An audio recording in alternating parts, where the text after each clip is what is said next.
Parabéns, Temos sobre a Bruno. plataforma, e você domina muito bem o assunto, e o YouTube agora parece que ele mudou as regras, muito parecido com as eleições que tiveram nos Estados Unidos. Aí alguns vídeos aqui parece que vão cair, falando, essa é a plataforma, diz que vai remover vídeos com informações falsas sobre eleições. O que você tem a dizer sobre isso, meu querido Paulo Figueiredo?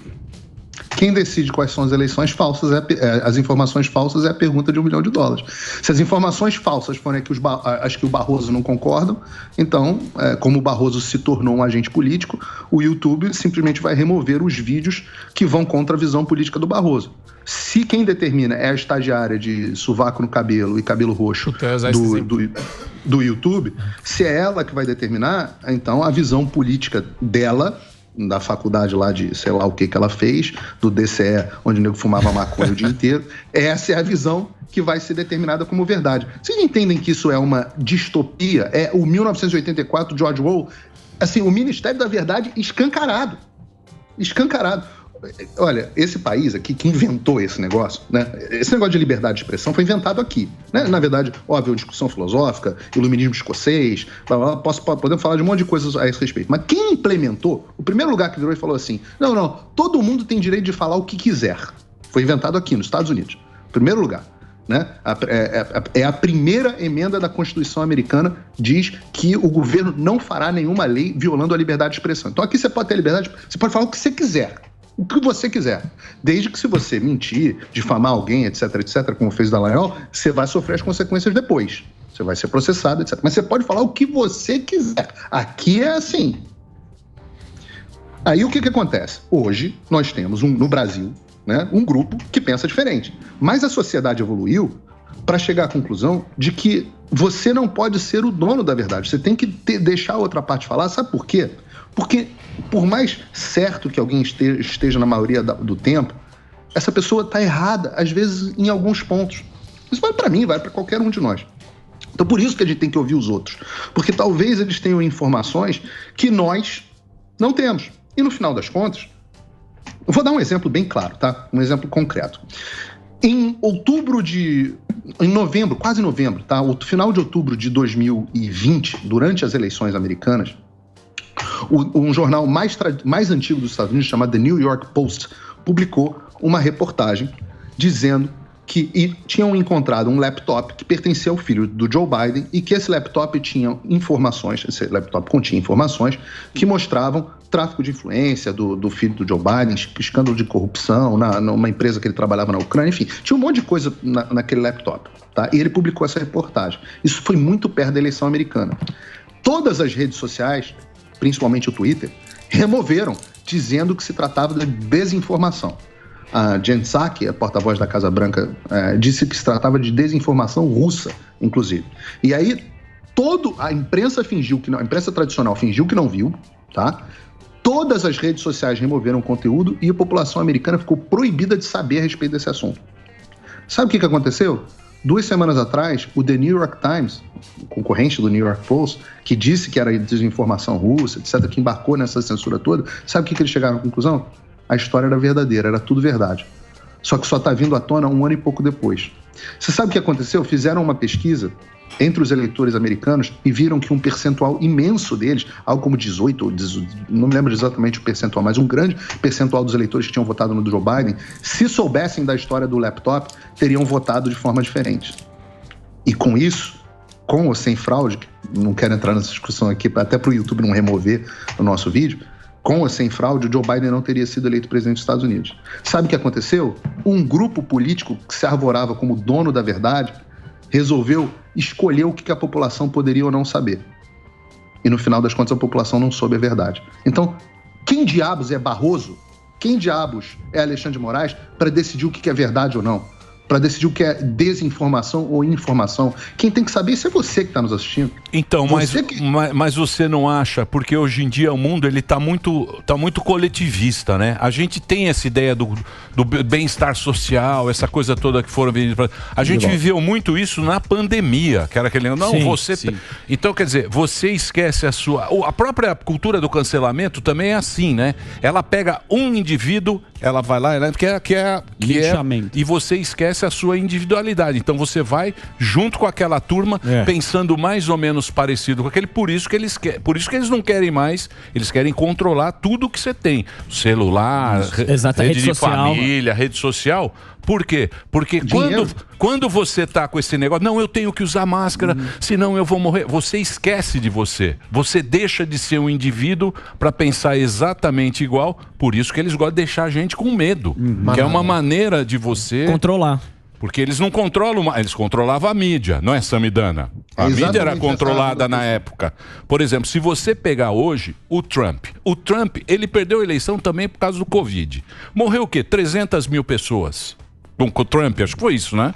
Acho que nem tinha chegado. Acho que nem chegou a 300 mil. Acho que nem tinha chegado. Vai bater em 1 milhão. Era bem 1 milhão. Ele pegou o ranking da morte. Tinha o ranking da morte, que tinha toda hora aquele ranking da morte. Tal. O Biden entrou, esqueceu, vai bater 1 milhão de mortes nos Estados Unidos, ninguém mais fala sobre isso, acabou o assunto da Covid. Então isso é uma maneira... Você não pensa mais como vocês. Fala, não, eu preciso fazer em benefício próprio. Só que o Estado arranca o seu fígado. Sim. E até hoje você vê todo mundo andando de máscara. Então isso que você tem que pensar, que quando o cara faz esses movimentos de cancelar, é sempre um cancelado. Sim. Né? É sempre uma turma. Um é escolhido. Isso. Um é escolhido, Boi de piranha. vai lá e cancela e você fica com medo, você vai com esse pensamento. Mas eu acho que o mundo está vivendo assim e a gente tem que se adaptar a esse mundo. Ou você acha que muda, meu querido Paulo Figueiredo, você que tem ideias boas e interessantes? Revolucionárias. Eu sou um bosta. Mas não existe uma solução. Eu uso máscara, tomo vacina. Eu já me entreguei. Eu tomo a vacina do Dória, a vacina Pfizer. Anda com roupa de abelha, o Emílio. Eu já me entreguei porque eu falo... Quinta dose. Não tem jeito, os caras já aprenderam Rousseau, Marx, é bonito. Futuramente nós seremos todos bons. Lá na frente tudo vai ser resolvido. Vem aqui com a gente que vai ser bom. No mundo verde. Mundo verde, mundo da Greta. Economia verde. Mundo da Greta. A Greta... Eu acho. Greta. Vocês que são jovens. E aí, como é que vai mudar isso, meu querido Paulo? Eu não tô nem mais tão preocupado comigo, Emílio. Eu tô preocupado com as minhas filhas. Eu tenho uma filha de 5, 6 anos, eu tô preocupado com o mundo delas, não é exatamente com o meu. O meu, eu tô que nem você aqui, eu já tô todo arrebentado mesmo. Ferrado. Eles que se ferrem, né? Tanto, tem um ursinho já triste, me bateram tanto. Mas é o que o Rock Balboa diz, né? Não é o conforto você bate, é o conforto você apanha e você consegue keep moving forward, né? Consegue ir adiante. E você está coberto de razão na tua análise, Emílio. O que esses caras gostavam, eles têm saudade do tempo em que, no Brasil, por exemplo, um veículo de comunicação determinava o que toda a população sabia e pensava. E hoje a era do caos, a era que todo mundo tem acesso a todas as informações. E tem um monte de informação falsa, claro que tem. Negócio de microchip dentro da vacina, não sei o que. Tem um monte de informação maluca. Mas quem sou eu para impedir você de ter acesso à informação maluca? Isso é um absurdo, é uma megalomania. É uma doença mental. Paulo, tecnicamente uma doença mental, quando você se acha capaz de saber tudo que está acontecendo na realidade. A solução para isso é consciência das pessoas. Diga, Marcão. Eu ia falar exatamente isso. A solução para informação falsa é sempre mais informação. Nunca passa pela restrição de algum tipo de informação. É assim que você convence as pessoas, e a gente enfrenta isso no ambiente docente constantemente, com livros ruins, né? Então você tem, por exemplo, Boaventura de Souza Santos, que é um radical de esquerda. Todo mundo gosta de ficar endeusando o cara, endeusando essa ideia de esquerda. Todos os autores que eu estudei no âmbito da faculdade, tudo era direcionado para um polo de pensamento. Como que eu combati isso? Como que você rompe a bolha? Você vai para os liberais. Eu não sou a favor de proibir. Você tem que ter acesso ao conteúdo lá do José Afonso da Silva, de vários professores eméritos aí, respeitados pela docência. Mas a melhor forma, e daí eu queria ouvir do Paulo o que ele acha. Então, quando você tem um ambiente deflagrado como esse de possível censura do judiciário, a melhor forma de resistir a isso, de resistir a esse tipo de combate à desinformação que eles alegam, não seria começar pelo ambiente cultural? Quer dizer, começar a tentar mudar a cabeça das pessoas sobre liberdade de expressão, sobre essa ideia de você não deixar alguém do Estado interferir na vida privada no ambiente cultural, pela docência, pela literatura, não seria esse o melhor jeito de você interferir? Pergunta longa. Desculpa. Não, claro, é isso mesmo.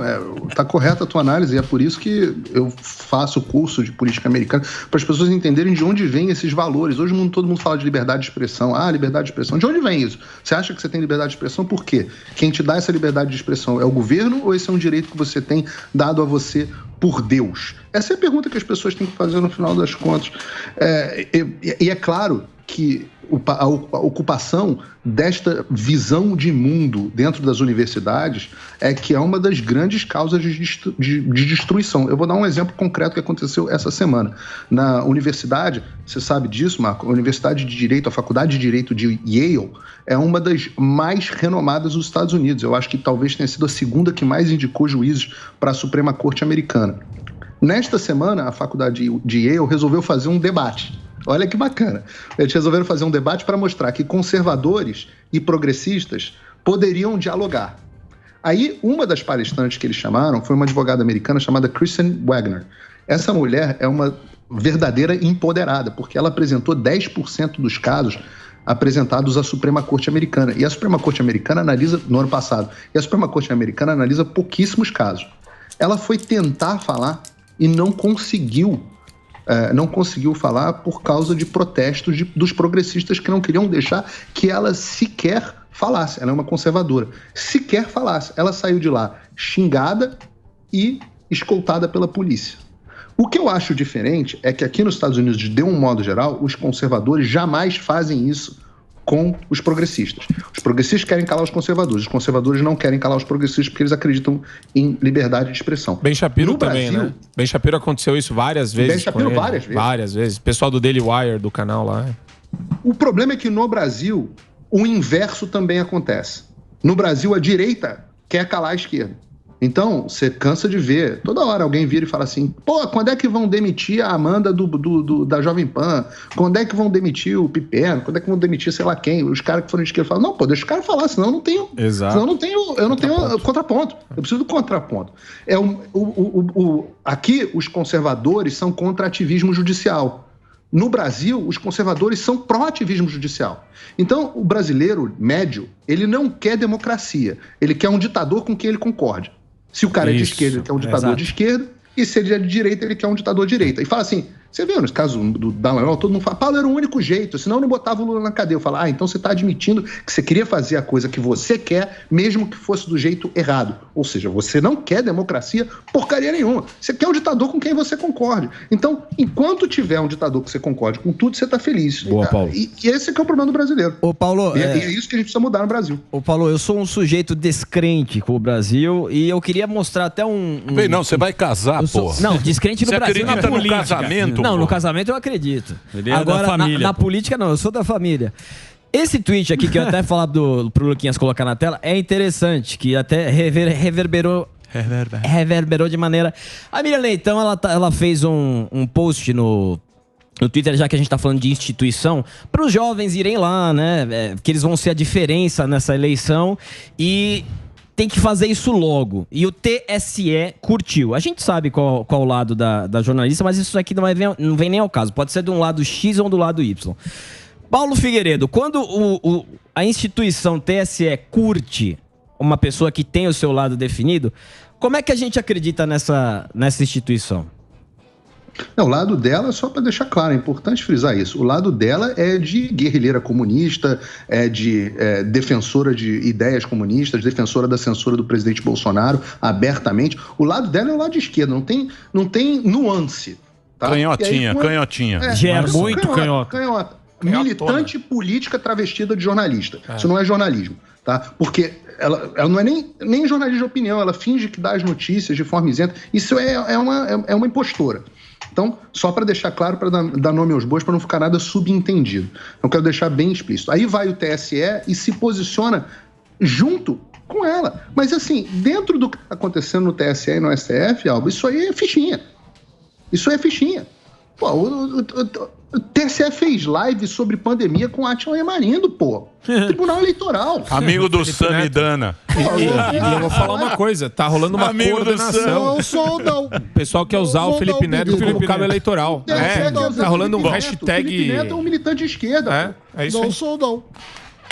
Mas complexo, hein? Bom, eu não também. São esses caras que comandam o processo eleitoral brasileiro. Aí precisa ser feita uma análise muito clara, que é a seguinte, Emílio. Eles falam o tempo inteiro que nós da direita estamos tentando desacreditar o processo eleitoral. Não tem nada que eu possa falar em lugar nenhum que desacredite mais o processo eleitoral do que esse tipo de coisa. Esses caras desacreditam o processo eleitoral. Assim como quem desacredita a mídia, são figuras como a Miriam Leitão. Porque uma vez que a pessoa percebe que ela é enganada, ela nunca mais acredita.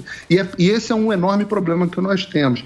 Hoje, as pessoas têm tanto descrédito na mídia, elas odeiam tanto a mídia tradicional, e eu estou falando aqui na mídia como jornalista e com colegas jornalistas. As pessoas odeiam tanto a mídia, tanto, que qualquer coisa que vem da mídia, elas falam assim, eu acredito no contrário. Então, se a mídia diz assim, tem que tomar vacina, fala, vacina é coisa do demônio. O Zelensky é um cara legal, o Zelensky é o demônio.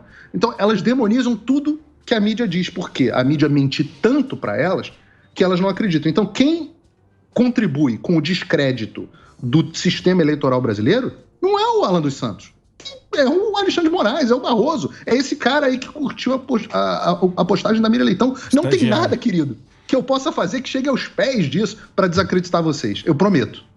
Muito bem. Boa. Queria agradecer, Paulo. Obrigado, Paulo Figueiredo, muito conversando aqui com a gente. Também muito bom o nosso papo. Marcão, obrigado também, hein? Pessoal, obrigado. Eu, por mim, ficaria com vocês. Valeu, claro. Vocês não querem ficar mais um pouquinho, pô? Você quer, Zuzu? Eu achei sensacional. Muito bacana. O Marcão aqui é sucesso. Deixa eu passar aqui o Twitter. Ô, Paulo, você foi proibido aí ou não? Você tá ainda... Censurado. Por enquanto, não. Mas eu tô na Terra da Liberdade, né? Eu tô aqui nos Estados Unidos. Aqui dá um pouquinho mais de trabalho. Eu sou radicado aqui já há muito tempo, então aqui dá um pouquinho mais de trabalho. Por enquanto, ainda não. Real P. Figueiredo. E também tem o seguinte, tem mais trabalho, né? Eles têm mais trabalho pra tirar, porque eu não falo nada. Eu sou o sujeito pró-instituição, pró-democracia, pró-liberdade, dá um pouquinho mais de trabalho de me censurar. Muito bem, muito bem. Real P. Figueiredo conversou com a gente. Tá aí, você pode segui-lo no Twitter e bater um papo. Obrigado, Paulo. Um abração para você.